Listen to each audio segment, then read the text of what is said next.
Halo semuanya dan selamat datang kembali di sesi penjelasan mendalam kita hari ini. Oke, mari kita langsung selami topik ini. Hari ini kita bakal membongkar sebuah realitas yang sejujurnya cukup mengejutkan tentang sesuatu yang mungkin banget sedang menemani Anda saat ini. Ya, wadah plastik sehari-hari. Kita selalu menggunakannya setiap waktu kan? Tapi ada banyak banget rahasia tersembunyi di balik kepraktisannya. Dan saya jamin informasi ini bakal mengubah cara Anda melihat botol minum atau kotak makan Anda selamanya. Coba deh sekarang Anda perhatikan botol air atau gelas plastik yang mungkin ada di dekat Anda. Sudah, nah pertanyaannya, seberapa aman sih wadah yang sedang Anda pegang itu? Kita tuh sering banget merasa aman-aman aja selama airnya terlihat jernih. Padahal dari sumber data yang kita bedah hari ini, ternyata ada bahaya tak kasat mata yang diam-diam mengintai tepat di genggaman tangan kita sendiri. Masuk ke bagian pertama kita, bahaya tersembunyi plastik sehari-hari. Nah, Anda harus tahu, kalau berbagai macam plastik yang sering kita temui, itu sama sekali nggak terbentuk secara alami. Mereka butuh campuran bahan-bahan kimia yang cukup spesifik. Gini, sebagai contoh, kalau kita membakar sampah plastik, proses itu bakal melepaskan uap dan serpihan arang yang sifatnya karsinogenik, alias berpotensi memicu kanker kalau sampai terhirup. Serem kan? Lalu coba deh, Anda ingat-ingat plastik wrap yang super lentur buat membungkus buah di supermarket. Kelenturan itu tuh nggak terjadi secara ajaib. Ada zat kimia tambahan yang sengaja dimasukkan biar plastiknya bisa melar. Masalahnya, saat bersentuhan langsung dengan makanan kita, zat tersebut berisiko banget untuk luntur. Belum lagi kalau plastik itu mengandung senyawa seperti bisphenol atau BPA. Senyawa ini tuh gampang banget luruh dan berpindah ke makanan, apalagi kalau kena paparan panas. Oke, lanjut ke bagian kedua, mengapa ukuran kecil lebih bahaya? Kita akan melihat sebuah fenomena fisika di balik ukuran minuman ini yang mungkin bakal sangat mengejutkan Anda. Bayangkan perbandingan dua hal ini ya. Di satu sisi, kita punya galon air raksasa berukuran 25 liter. Dan di sisi lain, ada gelas plastik air mineral kemasan kecil yang ukurannya sekitar 100 cc, atau yang sering kita sebut ukuran baby size. Kalau saya tanya, mana di antara keduanya yang kandungan racun mikronya lebih tinggi, insting kita pasti langsung nebak benda yang lebih besar bakal menampung lebih banyak racun kan? Tapi fakta dari temuan ini justru mengungkap hal yang sangat berlawanan. Minuman kecil yang kelihatannya sama sekali nggak berbahaya itu justru menyimpan ancaman yang jauh lebih pekat. Dan ini tuh murni karena hukum fisika. Begini penjelasannya. Pada wadah dengan volume yang sangat kecil, persentase air yang bersentuhan langsung dengan dinding plastik itu jauh lebih besar kalau dibandingkan dengan air yang ada di bagian tengahnya. Semakin kecil bendanya, ruangnya kan semakin sempit, artinya semakin banyak volume air yang terus-menerus bergesekan dengan material plastiknya. Akibatnya sangat jelas, kemungkinan Anda menelan cemaran mikroplastik dan zat kimia yang terlarut di setiap tegukan itu meningkat berlipat ganda. Nah, sekarang kita masuk ke bagian 3, efek panas dan kerusakan fisik. Ternyata, selain soal ukuran, kebiasaan kita sehari-harilah yang paling sering mempercepat kerusakan struktur plastik ini. Seringkali tanpa sadar kita menaruh wadah plastik ini di kondisi yang memicu kerusakan. Misalnya nih, Anda membeli galon yang sudah ditaruh berjam-jam di trotoar dan kena sinar matahari langsung. Panas matahari itu pelan-pelan merebus dinding plastiknya dan bikin partikel mikroplastik luruh ke dalam air minum kita. Atau, pernah nggak Anda kelupaan botol air di dalam mobil yang lagi diparkir di bawah terik matahari? Pas diminum, airnya jadi hangat dan ada bau-bau mirip plastik gitu. Nah, bau nggak enak itu bukan cuma sugesti ya.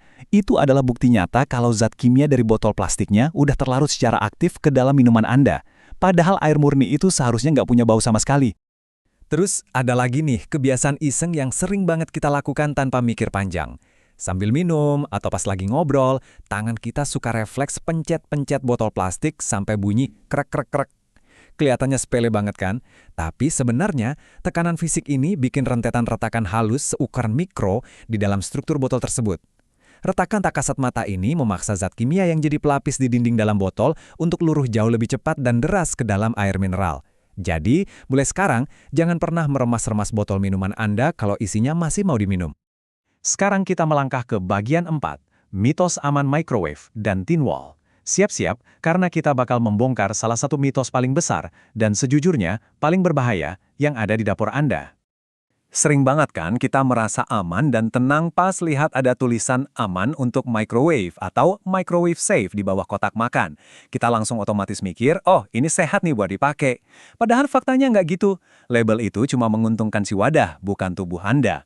Tulisan microwave safe itu cuma berarti kalau wadah plastiknya nggak bakal meleleh, bengkok atau meledak pas dipanaskan di dalam microwave. Udah cuma itu. Sayangnya, di balik bentuk fisiknya yang tahan panas itu, waktu proses pemanasan suhu tinggi terjadi, wadah tersebut sebenarnya secara aktif sedang mencemari makanan lezat Anda dengan partikel mikroplastik, nanoplastik, dan zat beracun lainnya yang rontok gara-gara panas. Dan hal yang sama persis berlaku untuk wadah jenis tin wall. Anda tahu kan, kotak makan plastik tipis dan murah yang sering banget dipakai abang-abang penjual nasi goreng atau jajanan pinggir jalan? Banyak dari kita yang merasa sayang kalau kotak ini dibuang. Akhirnya dicuci dan dipakai berulang-ulang, apalagi buat nyimpan masakan panas dan berminyak di rumah. Kenyataannya, plastik jenis ini tuh sangat-sangat tipis dan rapuh di tingkat mikroskopis. Jadi dia rentan banget meluruhkan zat kimianya kalau diekspos ke panas berkali-kali. Ingat, ada harga, ada rupa. Kotak murah kayak gini emang dari sananya didesain khusus buat kemudahan transportasi sementara aja, bukan buat dipakai berulang-ulang dalam jangka panjang. Lalu apa solusinya?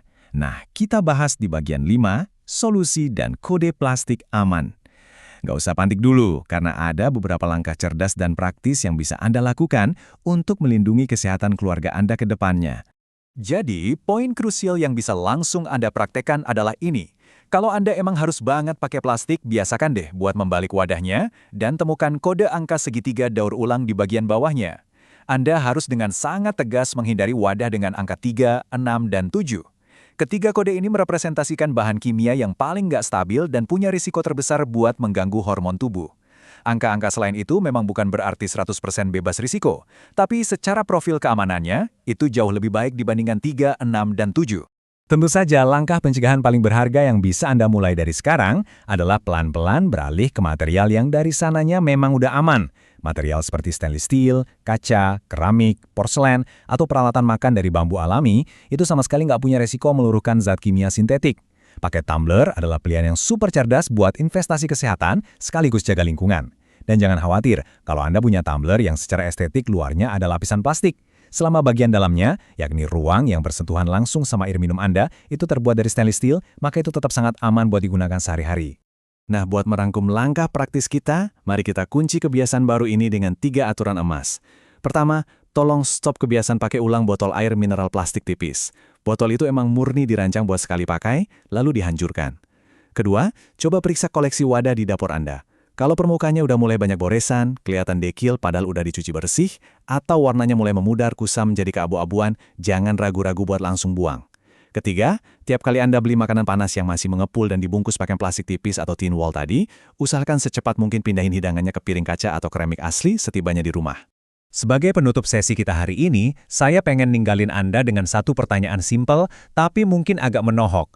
Berapa banyak mikroplastik yang mungkin tanpa sadar udah Anda telan hari ini dari botol minuman atau kotak makan siang Anda? Mulai sekarang, saatnya kita sedikit lebih waspada dan mengubah kebiasaan-kebiasaan kecil kita demi terhindar dari dampak kesehatan jangka panjang yang fatal.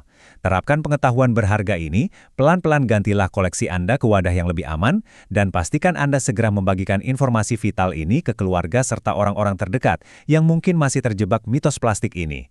Terima kasih banyak udah meluangkan waktu dan bergabung di sesi penjelasan mendalam kali ini. Tetap sehat selalu, dan sampai jumpa!